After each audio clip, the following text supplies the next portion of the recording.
রব্বুল আলামিন কোরআনে কারিমে বলেন, ওয়ালা তাকরাবুজ জিনা ইন্নাহু কানা ফাহিশা, তোমরা জেনার নিকটেও যাও না, কেননা জেনা হলো একটা অশ্লীল কাজ, আর অশ্লীল কাজ কেউ পছন্দ করে না? করে? অশ্লীল কাজকে কেউ ভালো মনে করে? করে না। অতএব জেনা হলো অশ্লীল কাজ, এর ধারে কাছেও যেও না।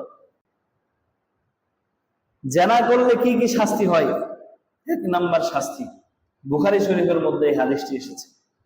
عن أبي هريرة رضي الله تعالى عنه قال قال رسول الله صلى الله عليه وسلم لا يزني زان حين يزني وهو مؤمن ولا يسرق السارق حين يسرق وهو مؤمن ولا يشرب الخمر حين يشرب وهو مؤمن।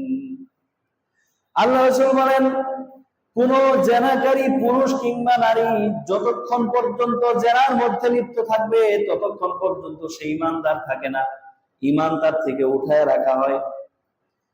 যখন কোন চোর যতক্ষণ পর্যন্ত চুরির কাজের মধ্যে লিপ্ত থাকবে ততক্ষণ পর্যন্ত ঈমান তার মধ্যে থাকে না, ঈমান তার থেকে দূরে সরিয়ে রাখা হয়। কোন মদ পানকারী ব্যক্তি, কোন নেশাগ্রস্ত ব্যক্তি যতক্ষণ পর্যন্ত মদ পান করে এবং নেশার মধ্যে লিপ্ত থাকে ততক্ষণ পর্যন্ত ঈমান তার সাথে থাকে না। তাহলে বোঝা গেল, জেনা যখন জেনাকারী জেনা করে তখন সে ঈমানদার থাকে না। আল্লাহ না করুন যদি ওই সময় মৃত্যু হয়ে যায়, কি অবস্থা হবে বলুন? যদি মৃত্যু হয়ে যায় তাহলে আপনার মৃত্যুটা এমন অবস্থায় হলো যে অবস্থায় আপনি ঈমান হারা। আর ঈমান হারা মৃত্যুবরণ করলে তার কোন উপায় আছে? কি বলেন? আলা লা ইয়াদখুলুল জান্নাতা ইল্লা মুমিন, ঈমানদার ছাড়া কেউ জান্নাতে যেতে পারবে না। আমি যদি বেঈমান হয়ে মারা যাই তাহলে আমার জাহান্নামে যাওয়া ছাড়া কোনো উপায় আছে? এই জেনার এক নম্বর শাস্তি হলো বেঈমান হয়ে জেনা অবস্থায় ঈমান হারা অবস্থায় থাকে। বুখারী শরীফের হাদিস। দ্বিতীয় শাস্তি,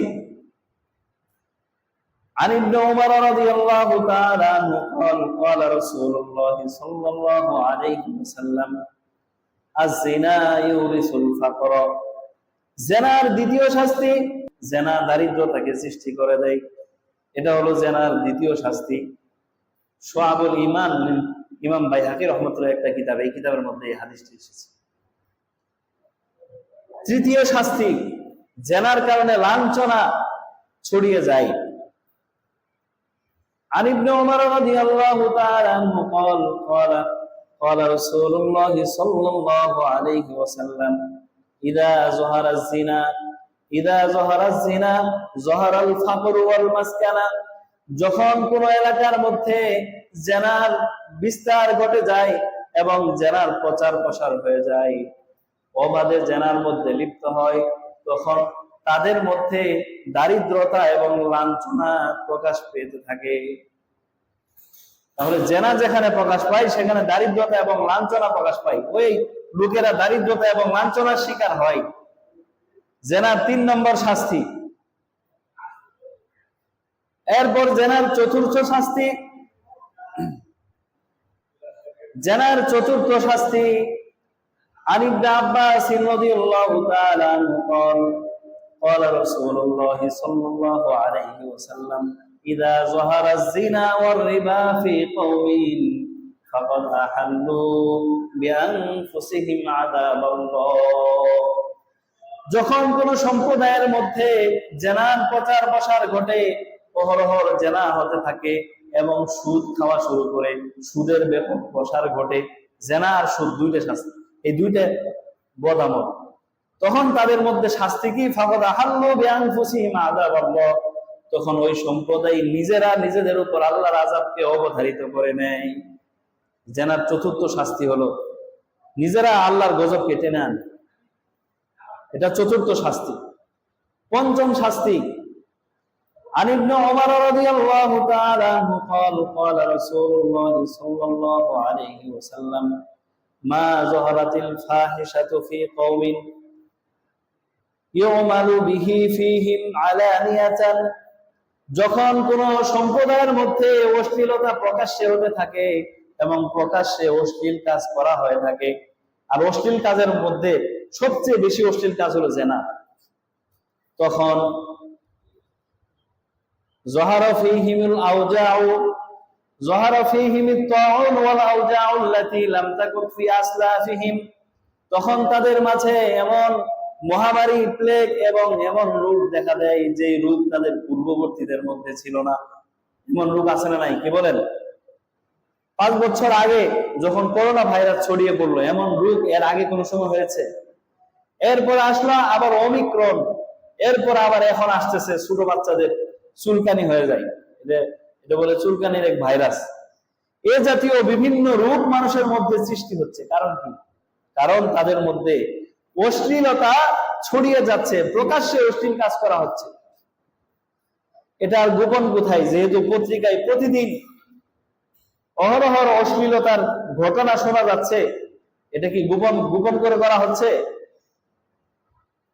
স্বামীর সামনে স্ত্রীকে ধর্ষণ করা হচ্ছে, অনেক পিতা তার মেয়েকে ধর্ষণ পর্যন্ত করছে, দুলাভাই শালীকে ধর্ষণ করছে, দুলাভাই শাশুড়িকে নিয়ে পালিয়ে যাচ্ছে, ভাতিজা তার চাচিকে নিয়ে পালিয়ে যাচ্ছে, দেবর তার ভাবিকে নিয়ে পালিয়ে যাচ্ছে। এই যে অহরহর জেনার কাজ হচ্ছে, এই জেনার কাজ হওয়ার কারণেই তো আল্লাহর এই শাস্তি।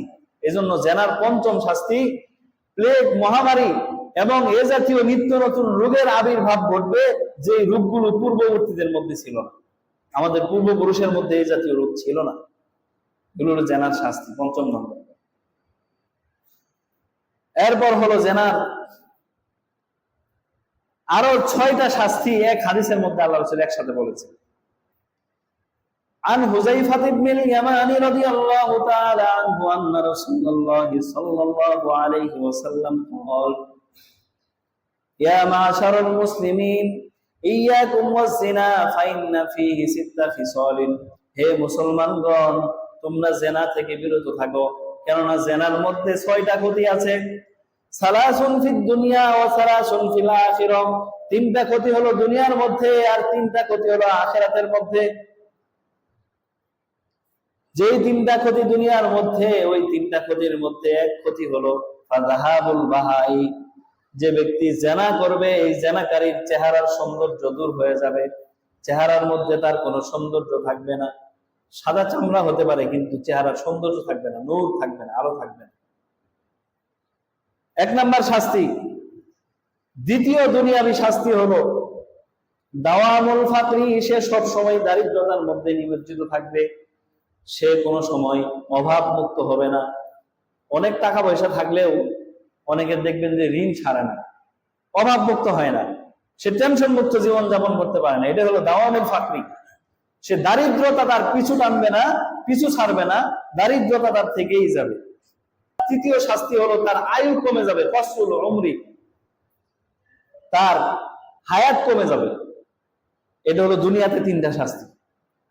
ওয়াম্মাল্লাতী ফিল আখিরাহ, যেই 3টি শাস্তি আখিরাতে হবে, তোর মধ্যে 1 নাম্বার শাস্তি হলো সাখাতুল্লাহ, আল্লাহ তাআলার অসন্তুষ্টি তার প্রতি প্রকাশ পাবে। আর আল্লাহ যার প্রতি অসন্তুষ্ট হবে, সে কিয়ামতের দিন কি কোনো ছাড় পাবে? কি বলেন? তার কোনো উপায় আছে? নাই। 1 নাম্বার হলো আল্লাহর অসন্তুষ্টি ওই ব্যক্তির উপর আসবে, আল্লাহ তার উপর অসন্তুষ্ট হয়ে যাবেন, রাগান্বিত হয়ে যাবেন। জেনাকারী আখিরাতের দ্বিতীয় শাস্তি হলো সুউল হিসাবি, তার হিসাব কঠিন হয়ে যাবে। হিসাব যার কঠিন হয়ে যাবে, তার হিসাব কিন্তু দেওয়ার কোনো সুযোগ নাই। যদি হিসাব আল্লাহ তাআলা ঠিক মতো ধরেন, 1 গ্লাস পানি হিসাবই তো আমরা দিতে পারবো না। আল্লাহ যদি অনুগ্রহ করে হিসাবকে সহজ না করেন, আমাদেরকে কি হিসাব দেওয়া এত সহজ হবে? কি বলেন? কখনো সহজ হবে না। আমরা তো দুনিয়াতেই দেখি যে কেউ যদি আমাদের কাছে কোনো কিছু কিনতে দেয়, সে যদি ভালোভাবে হিসাব নিকাশ নেয়, অনেক দিন যাবত অনেক কিছু কিনে দিয়েছেন, অনেক হিসাবপাতি যুগ হয়েছে, এগুলো আপনার অনেক সময় স্মরণ নাও থাকতে পারে, তখন কিন্তু আমরা হতভম্ব হয়ে যাই। কিন্তু সারা জীবনের হিসাব আমি কি দিতে পারবো? আল্লাহর কত শত শত নিয়ামত আল্লাহ আমাকে দিয়েছেন, আল্লাহ কত শত শত অবস্থা, যত আনন্দের মুহূর্ত আমাকে দিয়েছেন, কত পরীক্ষার বিষয় আমাকে দিয়েছেন, সবগুলো কি আমাদের মনে আছে? হিসাব দিতে পারবো? সম্ভব না। এই জন্য কাল কিয়ামতের দিন যদি হিসাব সহজ করতে চাই, এই জেনা নামক অভিশপ্ত কাজ থেকে বিরত থাকতে হবে। চতুর্থ শাস্তি হলো ওয়াল খুলুদু ফিন নার, চিরকালের জন্য জাহান্নামে থাকতে হবে। যদি কোনোভাবে ঈমান নিয়ে জান্নাতে যেতে পারে, তবুও দীর্ঘকাল পর্যন্ত জাহান্নামে থাকতে হবে।